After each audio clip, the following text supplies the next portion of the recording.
इस news के प्रायोजक है Umama fashion Vijapur base Solapur.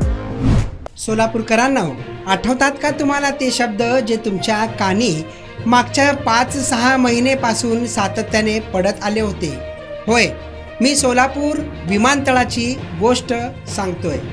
Solapur विमानतळाबाबत गेल्या अनेक वर्षांपासून प्रयत्न सुरू आहेत, परंतु अद्यापही सोलापूरचे विमानतळ सुरू झाले नव्हते बरं का। मागील 5 महिन्यांपूर्वी सोलापूर शहरातील विमानतळाला प्रमुख अडथळा ठरणारी सिद्धेश्वर सहकारी साखर कारखान्याची चिमणी तर पाडण्यात आली।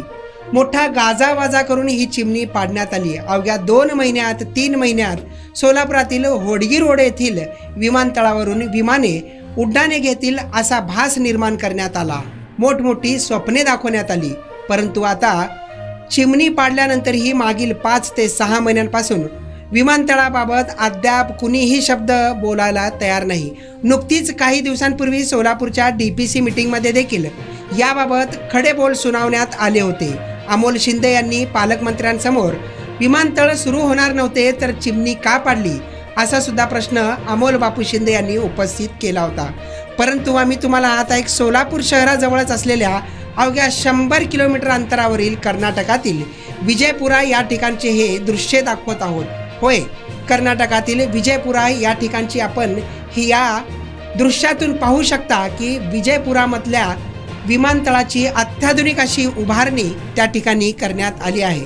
सोलापूर शहर हे खेडगाव असं बोलण्यात येतंय, परंतु सोलापूर शहराच्या अगदी हाकेच्या अंतरावर असलेल्या कर्नाटकातील विजयपुरा म्हणजेच जुनं विजापूर आता कात टाकलं आहे। सोलापूर खेडच राहते की काय आता असं आपल्याला वाटू लागलं आहे। विजापूर शहरातील हा आहे अत्याधुनिक असा विमानतळ। होय, विजापूर शहरातून अत्याधुनिक विमानतळाची उभारणी झाल्यानंतर आता विमाने उड्डाणे घेत आहेत, पण आपण मात्र अद्यापही खेड्याप्रमाणे सोलापूर शहरात वावरत आहोत। कधी आपलं सोलापूर स्मार्ट बनेल, कधी आपण कोणाला मागं टाकू हे मात्र अद्याप कुणीही सांगू शकणार नाही। मात्र आपण नुसतीच स्वप्न मात्र तेवढं पाहत बसणार हेही तितकंच खरं आहे। इम्रान सगरी, लोकप्रधान न्यूज, सोलापूर।